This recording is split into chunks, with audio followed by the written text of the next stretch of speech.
24, 74, 94 పక్కన పెడితే ఏంటి రాష్ట్ర ప్రజలందరూ కూడా వాళ్ళు చూస్తున్నారు అది రేపు ఎన్నికలప్పుడు దాని తాలూకా రిజల్ట్ కూడా వస్తుంది.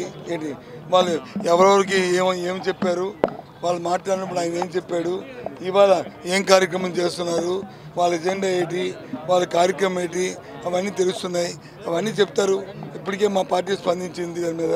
మళ్ళీ పదే దాని మీద స్పందించడం కూడా రైట్ కాదు. నేను ఏంటి అయినప్పుడు కూడా రాజకీయాలు అన్నప్పుడు, రాజకీయ పడినప్పుడు దానికి ఎజెండా ఉండాలి.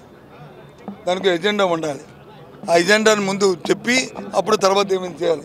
మా ప్రభుత్వం చెప్పింది, మా నాయకుడు చెప్పాడు ఎజెండా ఏమని, గత సంవత్సరం చేసిన కార్యక్రమాలు చూసి అవి మీరు ఆశీర్వదిస్తే నాకు ఓటు ఇవ్వండి, నన్ను గెలిపించండి అన్నారు. ఇప్పుడు చంద్రబాబు నాయుడు, పవన్ కళ్యాణ్ ఏం చూసి అంటారు? గత చేసిన మోసాన్ని చూసి ఓటేయమంటారా? గత చేసిన దగాన్ని చూసి ఓటేయమంటారా? లేకపోతే అంతకుముందు చేసిన పాపాలను చూసి ఓటేయమంటారా? దోపిడీని చూసి ఓటేయమంటారా? లేదా జనభూమి కమిటీని చూసి ఓటేయమంటారా? దేన్ని చూసి ఓటేయమంటారు? సో కాబట్టి అవి అయితే 24 సీట్ల గురించి అంటారా? అది ఆయన దాన్ని బట్టి ఆ నాయకుడికి ఎంతవరకు ఎలివేషన్ ఉందో, ఆ నాయకత్వం చేస్తున్న ఆ నాయకుడితో పార్టీ ఈ రాష్ట్రంలో అవసరమా లేదనేది ప్రజలు నిర్ణయిస్తారు. ఎవరన్నారు లేదని ఆడలాగా మధ్య చెప్పినట్టు అంటారు. ఎవరన్నారు లేదని క్లారిటీ ఎవరన్నారు లేదని ఇందాక మా ఎమ్మెల్యే గారు ఏం చెప్పారు? నన్ను ఆశీర్వదించండి కోరాడా? లేకపోతే ఎందుకు కోరుతాడు? ఎందుకు కోరుతాడు చెప్పండి. తిరుపతి సంఘం ఎందుకు కోరుతారు? ఆయనకి అంబిక్యూడ్ ఉండి ఆయనకి ఏమైనా కాదని ఉంటే ఆయన ఎందుకు కోరుతాడు? ఏం మాటలు ఇవి?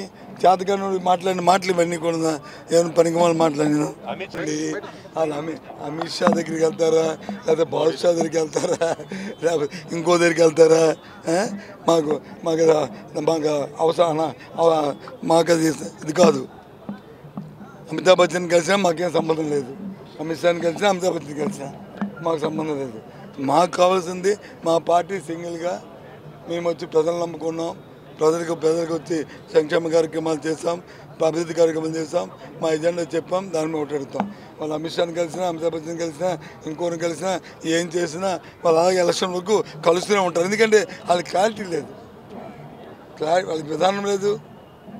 వాళ్ళకి విధి విధానాలు ఉంటే అవి చేయరు. వాళ్ళకి విధానం లేదు, విధి లేదు. ఎందుకు అది? ఊరికి ఎంతసేపు జగన్మోహన్ ఓడించి ఏం చేస్తావు? ఏం చేయాలి? మనం దోచుతున్నాకే జగన్మోహన్ ఓడించడం ఎందుకోసం? జగన్మోహన్ ఓడించాలి.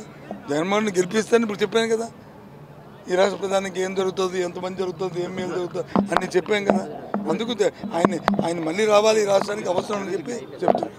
మరిన్ని వీడియోస్ కోసం ఛానల్ ని సబ్స్క్రైబ్ చేయండి. లేటెస్ట్ అప్డేట్స్ కోసం వాట్సాప్ ఛానల్ ని ఫాలో చేయండి. అండ్ లింక్ డిస్క్రిప్షన్ లో ఉంది.